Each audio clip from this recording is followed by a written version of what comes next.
Chapter 20, Never Say Goodbye. Chapter 20, Never Say Goodbye. Scarcely months before, the city of Camlin had seen better days. Most of the buildings had at least partially been broken down. Camlin wasn't exactly a big city, but it was larger than Drojan, and it had an old castle at the north end of the city overlooking it all. Now, however, everything had changed. On normal days, the buildings were tall and majestic, and the streets calm and orderly. Today, however, the entire city was in an uproar. A good one. Today, Camlin was the site of a party. A festival of the entire world. A world that had only recently been saved. So I tell the Admiral, you and what army, Jack? Goba boasted, taking another drink from his mug. And he looked around and sees that everybody but him's already been taken out. And while he's looking, I take my pike and ram it into the back of his head while kneeing him in the face. Bam! Like an exploding watermelon. But I thought you said Admiral Scene was a giant crab by that point. Tina from Gust reminded him. Goba floundered for a moment. Well, yeah. But by head, I meant where his eye stalks joined his body. And by face, I meant the front of that part. Yeah. Sure, Goba. Nicoli laughed. Tell us another one. But not one about horned toads. He cautioned. Goba shrugged. That one's not my favorite anyways. Alright then, how about the time I had to retrieve an ancient weapon? It's called a boomerang. There I was, just me against the treacherous desert of Arad. Another round, folks? Trout, Goba's bartender friend, offered. As it turned out, his brother ran a bar in Camlin. Trust me, they help Goba's stories a lot. That's the honest truth. Goba's cousin Nuzi agreed with him. Take it from somebody who's heard a lot of Goba's stories. Gobi affected an offended face. Well, excuse me. If you all have something more entertaining to do, don't let me bore you. Well, we could take a moment to watch that. Barry the climber pointed, grinning. Gobi turned to see, down the street, Karn doing some type of funky dance. More noticeable was that Captain Roll and Zenigata from Oria were joining him, along with a very large man wearing a name tag that said Flak pinned to his fedora. Gobi winced and covered his eyes. Get me another drink, Trout. I'm going to need it. In another area of the town, another celebration had resulted in unexpected alliances. The tiny mole clan from the west and the huge builder clan of the east had discovered that they held many things in common, and many new friendships had already been developed. Elder Minas and Elder Dugran were hammering out a separate treaty between their peoples in addition to the large mass of them taking place between all the clans. The largest of the builder clanners, however, was not drinking much. He was sitting peacefully on a bench with his wife at his side, gently rocking a cloth-wrapped bundle. He smiled as two mole clan children ran up to them. Hey, Ox. Evening, Mrs. Ika. Mogu tugged his snout respectfully. Ox's wife smiled at them. Hello, Mogu. Is this your sister? Yeah, this is Anne. Mogu nodded. The young girl curtsied shyly. Is it okay if we see her? Ox's smile was like a sunrise. Of course, Mogu. Silly even to ask. Mogu and Anne climbed up onto the bench and looked down on the bundle. Inside was a tiny baby, her horns just barely beginning to develop. She's pretty. Anne whispered. What's her name? Ikachi. Ox answered. We're very proud of her. We're hoping she grows up to be a scientist. She's already smart. How many babies do you know that can dismantle their own cribs within 2 months? Mogu laughed. That's smart, all right. Almost as smart as that moat Ox told me about. Ika smiled. Ox nudged her with an elbow as Mogu sighed. Yeah. Like moat. He shook his head. Ah well, no sense being gloomy now. Come on, Anne, let's raid the snacks. They've got veggies from all over the world. Laughing, the mole clan children ran off, Mogu accidentally disemboweling a stone wall as he bumped into it with one claw. In another portion of the city, 3 forest clanners were observing another group of 3. An unique one. I don't know, Bo. Amelia frowned. They still don't exactly look like the sociable type. I told you they're on their best behavior. Bo reminded them. Dees told them she'd turn them into cumulonimbus if they started trouble. You've met Dees. Would you want her personally angry with you? Admittedly, no. Terry agreed. Still. Excuse me. A voice said nervously. The forest clanners turned to see the three spirits of Wisdom whom they had been discussing hovering nearby. Wisp flickered. May we engage in friendly dialogue with you? Amelia froze. Mist rolled his eyes. Ugh. This isn't working. We never should have come to this. Hey. Dee swooped down on them, a bottle larger than her head in her hand. You three making friends? Good. Wiston's got to have more PR with the outside world, like I told you. Just make sure it's good PR, or else. Waving her cane threateningly, she strolled off through the crowds, singing some millennia-old body chant. Terry stared after her for a moment. Scary lady. Now there, we have some common ground. Cloud agreed. Bo looked at them both. Ah, she's not so bad. And besides, she has embarrassing moments like anybody else. Embarrassing moments? Amelia asked. Mist turned to face Bo. I'd like to hear this too. Well. Bo warmed up. There was this time when we were sneaking into Skanda.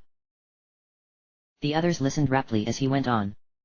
Around the center of the city, however, things were rowdier. There, you could barely hear anybody talking specifically through all the general and very loud communication. Ryu and Nina extricated themselves from the mess and sneaked off towards a quieter spot. Ryu. This is quite a party. Nina wiped her brow. You're pretty popular in Camlin, to say the least. We all are. Ryu shrugged. And in the rest of the world. Camlin, though.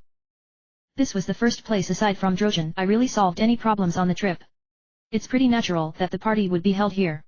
I'm just glad everybody could make it here. And I'm glad the Dark Dragons were accepted as well as they were.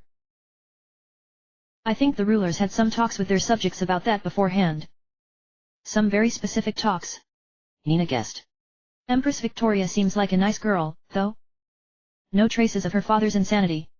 But she'll be a good ruler. If anybody can mend the Dark Dragon's ties with the rest of the world, it's her. I'm glad that you feel that way, Princess Nina. A quiet female voice said from nearby. Ryu and Nina both turned to see the Empress of the Dark Dragon standing nearby, with a young man in general's armor next to her. Nina blushed. Your Majesty, I didn't know. That's all right. Victoria smiled shyly. We can't be creatures of court our entire lives, can we? Her face grew somber. Sir Ryu. I wanted to tell you something. It was going to be in private, but this is close enough. Is it about your father? Ryu guessed. The Empress nodded. Correct. My father, Emperor Zog, was an insane man. I knew this. He was an evil man to most people. But to me, he was always kind. And brutally honest, even about himself. He made sure I knew what he was, so that I would not be like him, when he passed on the throne to me. He told me something once. His dream of conquering the world. As you know, it grew out of a different dream in his youth, of the world unified. Working as one. That dream will likely be fulfilled, if it is not already. But even that grew out of something else. His first dream, when he was but a child, was simply to see the Dragon Clan respected by all once more. That, also, has come to pass. She bowed formally. Ryu. I think if my father could see this now, he would be content. Turning, she walked away. The general smirked. I see little thing, I know. But we're trying to thaw her out. Let's hope it works, eh? See you around Sir Ray OOP, I mean Ryu. Ryu waved back as the general followed his Empress. See you later too, Johnny. He turned to Nina. All things considered, the Dark Dragons could have turned out a lot worse. Yeah. Nina giggled. Although I think the Empress kind of likes you, boss. Really? Ryu shrugged. Unfortunately, she's not my type. Besides, I think I'm already spoken for. He fell silent, and Nina said nothing either. As they sat there, another man ran up, this one much older. Ryu. Princess. King Ferdinand puffed. Yo. Haven't got it like I used to. Come to the main square, please. It's time for the unveiling. What unveiling? Ryu blinked, but they followed him back anyways. All the partygoers were gathered around a tarp-covered lump in the center of the city. The other 6 heroes were facing it, and the rulers of the lands were surrounding it, each holding a string. Ryu and Nina joined the group, and Ferdinand took his place as well. Ahem. He coughed.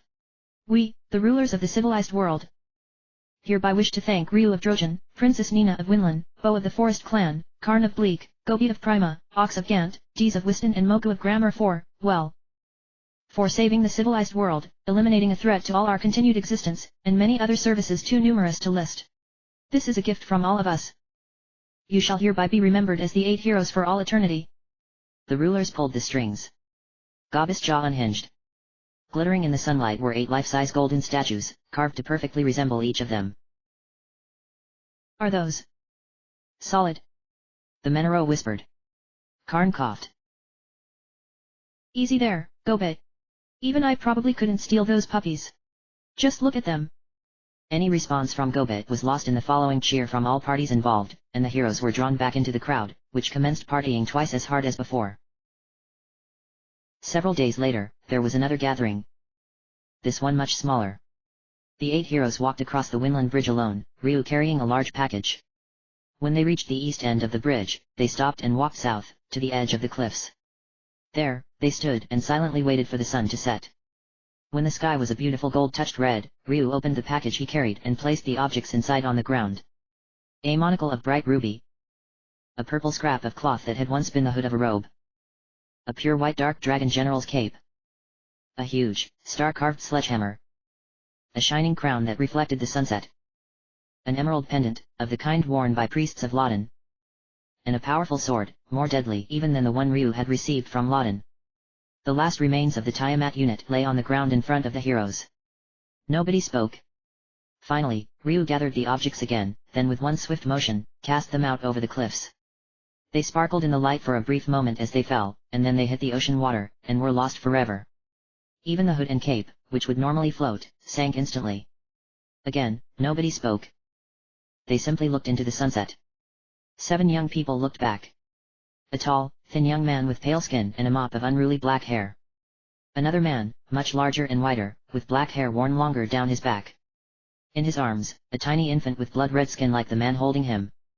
A beautiful young woman in armor too large for her, with long blonde hair. A second woman, this one wearing priestess robes, her own hair a soft blue. A gangly-looking prince with dyed red hair and a trim goatee, and the eyes of a dreamer. And a familiar man with long blonde hair and a smile on his face, who had not aged visibly in 15 years and thus looked exactly as they had known him. The 7 spirits waved, and then faded away, lost in the wind. The 8 heroes remained there, watching the sky and the sea until the sun was completely gone and the only light came from the moon and the stars. None of them were surprised when, at that point, another person stumped up and joined them. Hey, kids! Grand High Priest Specchio greeted them. The old man was still wearing his tramp clothes. A little dragon told me I could find you here. I've got a message for you. Really, it's for Ryu, but it applies to all of you, to be honest. Who's it from? Nina asked, although she already knew the answer. Specchio gave her a direct look. A young gal I knew once. A priestess named Sarah. She said to tell you.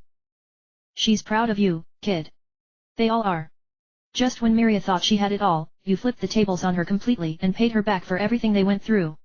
They watched the entire thing, you know, and they're happy now. So they're heading on. Everything's finished for them now. They're probably already gone for good. It's finally over for them. Nina sighed. It's not really fair, you know? They were the ones who really suffered the most from all this. And yet, our names are the ones that will go down in the history books, while they have almost everybody in the world cursing their names even now, no matter what we say. Specchio sighed as well. Yeah, well. There's an old proverb that we in Loden service try to remember for situations like this. What's that? Ox asked. Life sucks, and then you die. The old man thought about it for a moment. Well, most of us, anyways. What it means is, bad things happen, and sometimes you can't change that. You just have to keep throwing your best at the ones you can. That's just the way it works. Believe me. That's one thing we've figured out. Ryu assured him. Anyways. While you're here, could you take another message?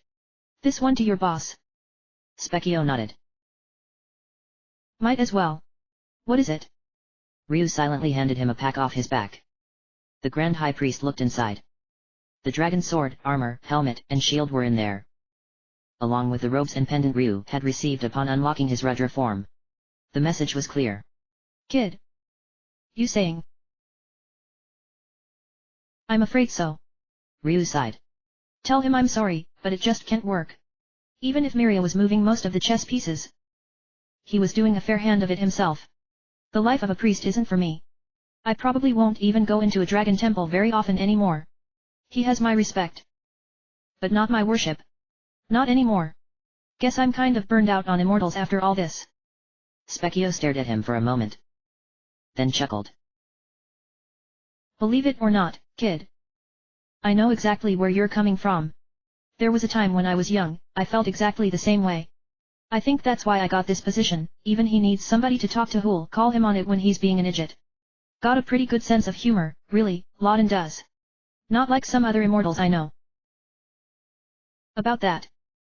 Ox frowned. She said something. A seed has been planted or some such. Yeah, there's that. Specchio exhaled angrily. Believe me, we're on it. But we can't act directly. We never get to act directly. It gets pretty damn annoying, to be honest. In all likelihood, it'll fall to your descendant to deal with that, Ryu. But keep your sword sharp, just in case. You never know. Any more questions? Is she? Mogu hesitated. Is she really dead? Did we actually kill an immortal? Specchio thought for a moment. Well, I'll be honest with you, kid. I don't know. And neither does Lawton. He has no idea at all. Not even an inkling. If you think about it, that's pretty scary by itself. Is that it? The others nodded. Well, I'll be off then. Got to take all this stuff back. He looked at the dragon equipment fondly. I still got a bit of a soft spot for this stuff. I'll make sure to take care of it. That's one of my duties. Doubt I could fit into it again now, though. Been far too long since I wore it. Ryu's eyes widened. Since you... Wait. You never told us if Specchio was your real name. You just said it was the one you used right now. Are you? I'd file that one under questions best left not answered if I were you, kid. Specchio grunted, turning away towards the Winland Bridge. Sometimes, uncertainty is best. Nice seeing you again, Deez. And good luck, all of you. After he stumped off, the 8 heroes sat on the edge of the cliff, watching the waves break against it for a while. Finally, Nina spoke. I suppose we should probably get back to our homes soon. We all have things our people need us to do.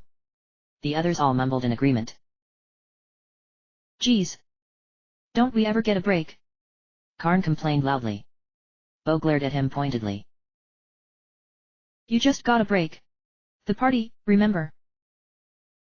He's got a point. Gobi grinned. Oh, boss. Speaking of things to do. Don't forget, you still owe me money. Karn, face expressionless, knocked him into the ocean. Everybody laughed, even Gobi once he ran out of curse words and Nina flew him back up. And then they turned and walked back across the Winland Bridge. Around the world, a bird flew. A startlingly large, pink-feathered bird with 7 friends riding on its back, winging across the sky along the northern coastline. Hey, look at Pagoda! Bo yelled. Inexplicably, the forest clanner had finally gotten over his fear of heights, and he now enjoyed the view as much as any of them. The towers are gone. They would be. Deez nodded. They were tied to Miria herself. That was part of the reason she couldn't just muscle her way out. When she went bang, they did too. Kind of like Obelisk, but more so. Speaking of Obelisk, did you hear what the Aratians are doing? Karn asked the others. They're going to go check out that piece of obelisk that landed near the desert. They might even move in. That might cause problems. If it does, we'll handle it. Ox shrugged. Handling problems like that is pretty much our entire career by now. There is no such thing as only one career, Ox. Gobi remarked with a pained look on his face. Plus, I can't exactly blame the Aratians for wanting to move to higher ground out of that place. Hey, don't diss my homeland. Dees growled, mock indignantly. Ryu smiled, but said nothing. They were all making small talk even more than usual, none of them wanted to bring up what they all knew they were doing. And then Grammar came into view, and Nina touched down. Everybody went inside, where the Mole clan were waiting. Mogu. Anne smiled. Are you back here for good now? Mogu nodded. Yeah. I'm here to stay. He turned back to the others. Well. Looks like this is it. It's. He smiled. Well, heck. It's been a blast. You've got that right, kid. Ox shook his claw. You come visit soon, here? You come too, Miss Anne. Ikachi likes you both. They will. Elder Dugran assured him. Mogu will need to maintain strong ties with the other clans. After all, he will be the leader of ours after I am gone. The other 7 heroes stared. You will? Nina demanded. You never told us, Mogu. It didn't seem that important at the time. Mogu shrugged. Besides, I'm not very good at acting the part. Greeting foreign leaders properly and all that never really clicked with me. The princess giggled. You think it's any less awkward for me? It's so boring it'll make you sick, all the formalities.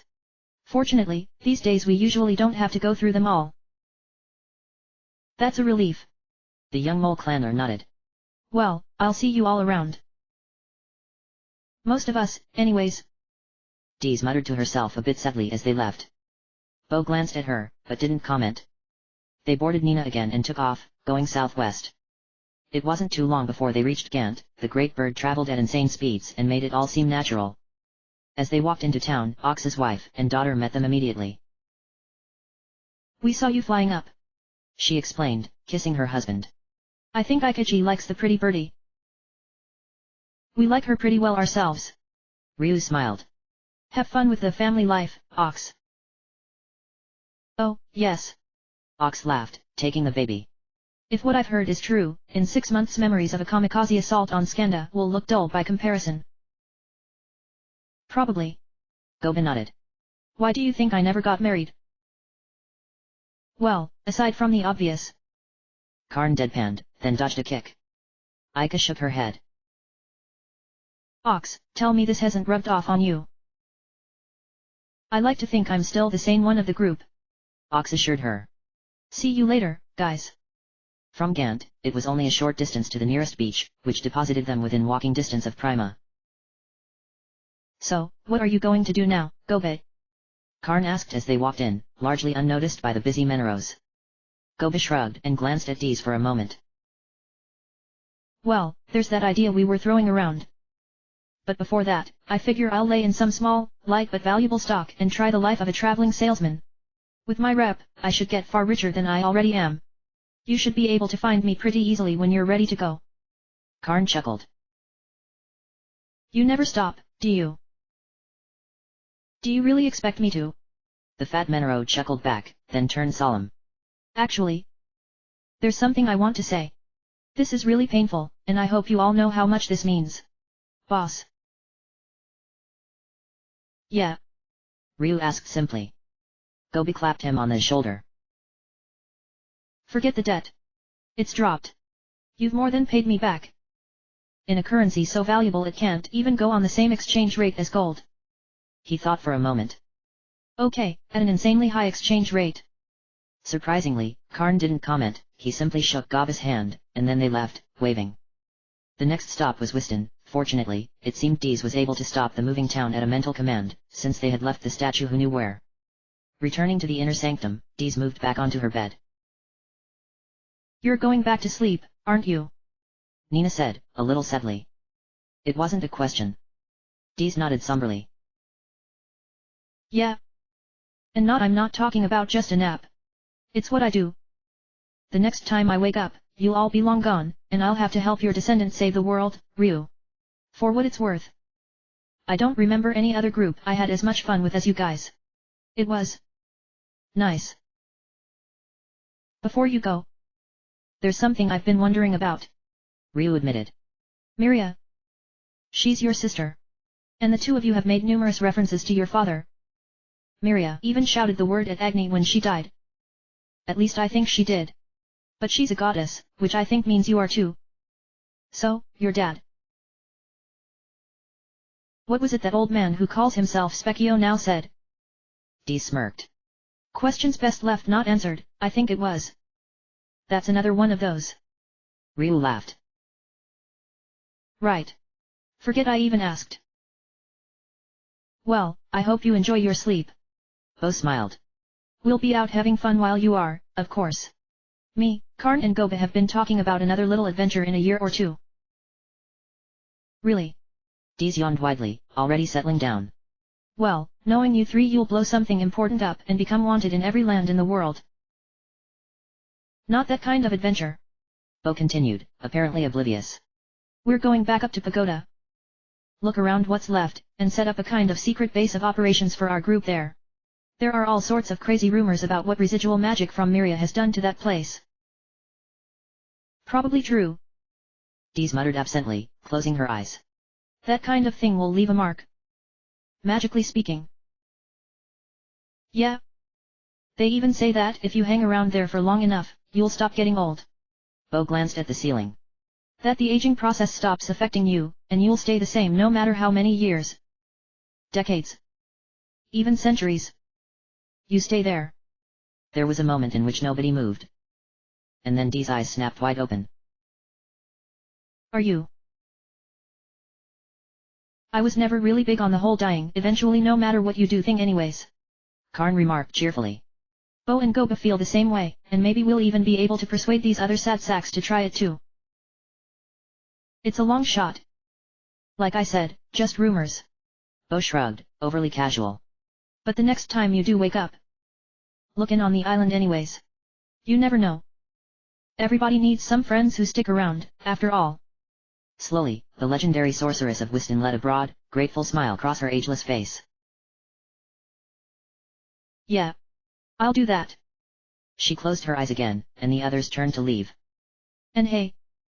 They paused. Thanks, guys. For everything. Ryu inclined his head, and they walked out. North they flew next, to Bleak. Home, sweet home. Karn gazed happily over the barrels full of flaming garbage, very large men lurking in dark alleys and a truly astonishing amount of variations on the common knife. I love Bleak.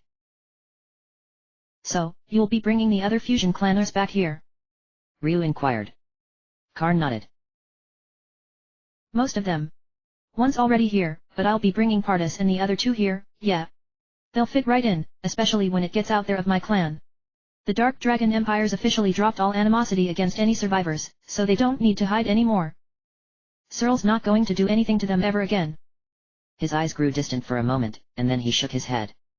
Won't be bringing her here, though. She and Alan wouldn't like it. Their new lives should be as different from the old ones as possible. I saw Searle again a few days ago, actually. Nina admitted. After that ritual Jade put her through, the old Searle in her mind has pretty much vanished. By now, there's probably not even a trace. It's for the best. Yet. Although sorting it out might cause Lawton some problems 60, 80 years down the line. Bo commented. Well, that's why I'm glad I don't have his job. Karn grinned. Party hardy, guys. I know I will. Matter of fact, I think I'll look up a few girls I know around here right now about that. He strolled off, whistling something as he went. The remaining three only flew a short distance north. They touched down a fair distance from Tentar, near the volcano where the stone robot laid, eternally sealed beneath the hardened magma. Seems like forever since then. Bo sighed as they stood there, glancing up at it. I still remember seeing you two for the first time, up against General Foliage. Had no idea how things would turn out with you, though. Ryu nodded. And now we're back here again to say goodbye. Never say goodbye. Bo told him firmly. That's one thing I've learned, and I'm older than you are. It's never goodbye unless somebody's dead. And as we've seen, sometimes not even then. He's got a point. Nina agreed. We'll be seeing everybody again all the time, you know. It won't be the same, though, will it?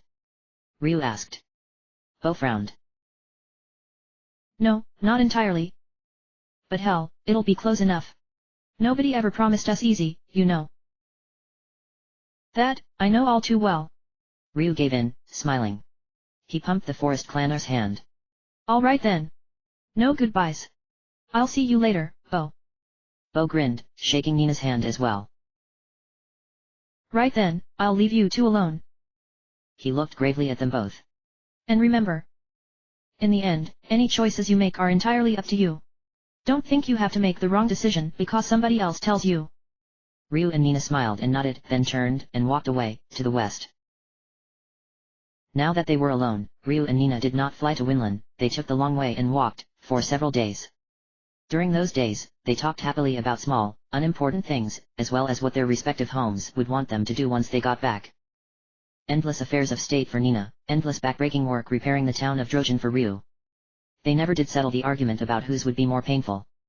They simply enjoyed each other's company, and steadfastly stayed away from the topic that truly remained strongest on both their minds.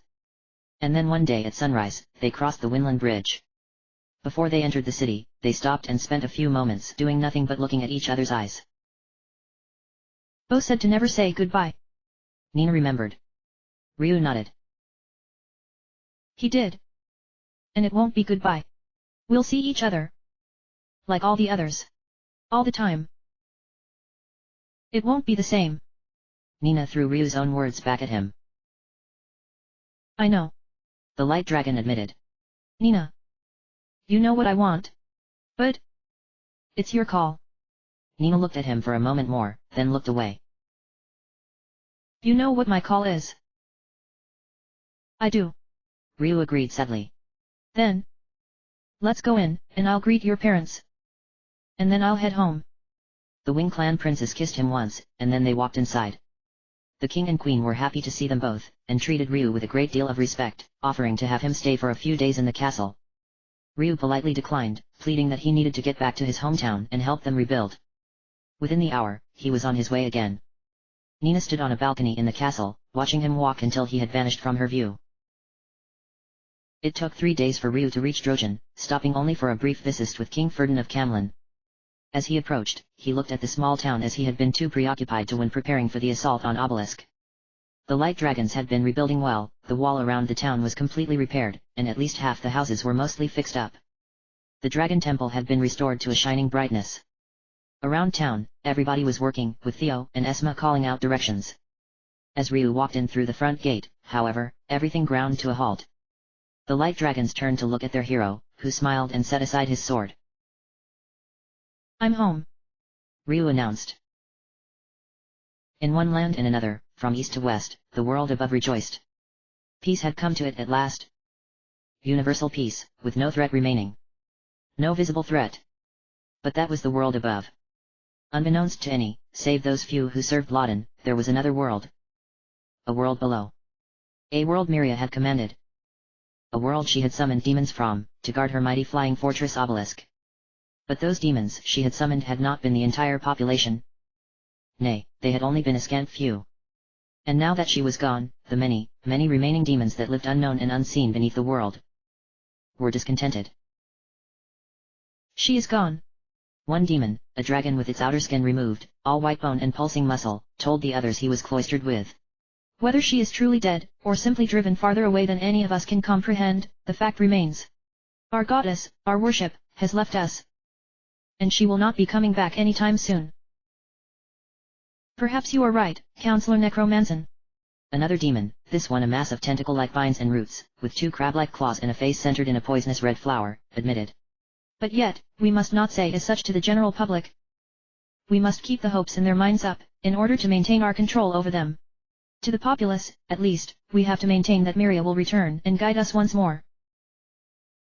Counselor Ruhameril is a dreamer. Necromancer snarled, but it was subdued. A third demon growled. He's right, Necromancer. We have to tell them that, no matter what we believe ourselves. His 5 whip-like, tufted pink tails thrashed angrily, a strange contrast to his purple-scaled reptilian bulk and fierce green mane. Now that that's settled, we should decide what we shall do aside from keeping the people behind us. With Miria gone, we cannot simply lie and wait for her to be freed again and to summon us to do her bidding. We all saw where that got those of us unlucky enough to be chosen. What would Councillor Kawatara suggest, then? ARandomAudiobookAppeared demanded sibilantly. Declaring war on the world above.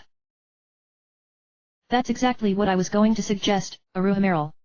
Kawatara grinned, showing more teeth than an extended family reunion of alligators. They're complacent. Relaxed. Lazy. They think they've won it all. That there's no threat to them left in existence. We should strike now, catch them off guard. And then the both worlds, the world below and the world above, will be ours. Has Councillor Kawatara perhaps injured his head lately? Necromancer snorted. Or perhaps he was dropped as a whelp. Drop-kicked, even?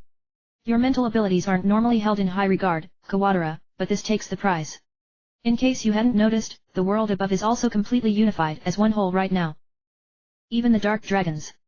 And, of course, there's the fact that the world above is about 10 times the size of our world. Admittedly, we demons are much more powerful than the average above-worlder, but not enough to alter the balance. The only thing preventing them from squashing us like slimes is that they don't even know we exist. Even those heroes, with the accursed D's asleep again, have most likely forgotten us. And not all of us are stupid enough to just throw away out advantage like that. Watch it, Necromancer. Kawatara's mane rose, and his eyes flashed. ARandomAudiobookAppeared raised his claws. You watch it, Kawatara. Much as I loathe to admit it, Necromancer's right this time. It would be suicidal to make ourselves known to the world above, let alone attack them. For now. We must bide our time and wait before we can even consider that course of action. Kawatara slumped, muttering to himself.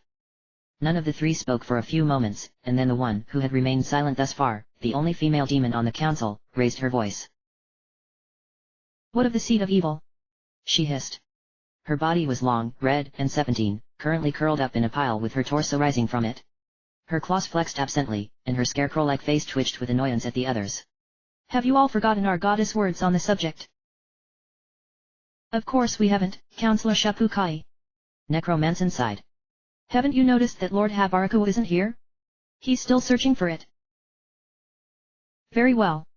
Shapukai's eyes grew cunning. In the meantime, while Councillor Kawatara's suggestion was idiotic. Kawatara growled again. There is an idea related to it we may wish to pursue. Doubtless not every above-worlder is all that altruistic.